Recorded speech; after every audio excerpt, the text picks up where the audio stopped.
Peking resibo. Yes, sir. Nagtrabaho ka bilang isang head accountant ng sa 11 taon sa isang kumpanya. Consignment form lang ini-issue ng kumpanya sa mga kliyente. Hinahabol mo ang reward sa BIR, peking resibo, pero matagal na maraming hinihingi requirements sa BIR. Ano bang ginawa ng kumpanya sa iyo rito? Bali na-check ko lang din po kasi yung SS ko. Bali hindi niya kasi nahulugan ng ilang months.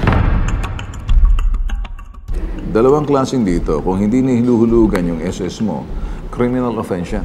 Kung hindi paghulog sa SSS ay kasong kriminal na pwede ka namin matulungan sa SSS. Para masampahan ng kasong kriminal, ito, mandatory yun eh. Kinakailangan sumunod sila sa mandato ng gobyerno magbayad ng SSS sa mga empleyado. Ako'y hihikayatin din kita.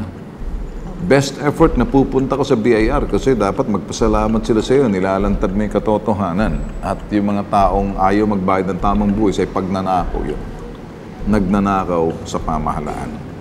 Kailangan ng patuloy lang dyan na ikay accountant ka pa naman o head accountant ka pa, di ba? So ngayon, ikaw ba'y bookkeeper?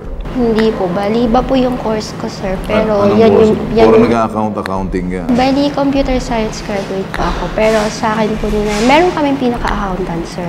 Alam ba ng accountant nyo to? Hindi ko po alam.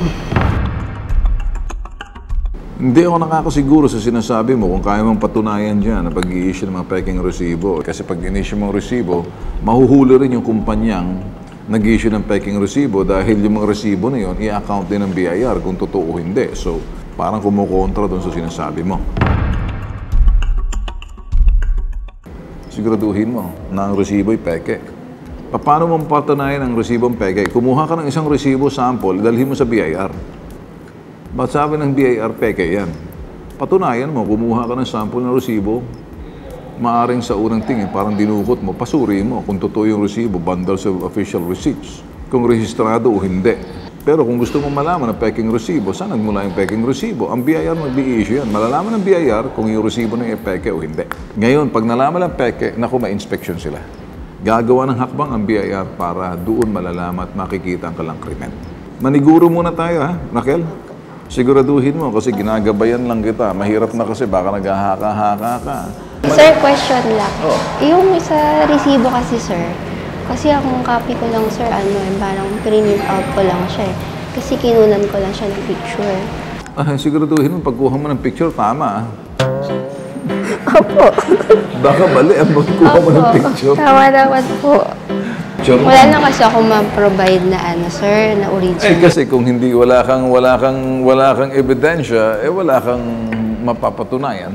Paano kung mali yung ating pananaw doon sa sinasabing ebidensya na dapat natin gamitin dapat doon sa pagsampa ng kaso sa taong gumawa ng sinasabing illegal o krimen. Alright? Okay, ganun lang ha? Alright? Thank you po.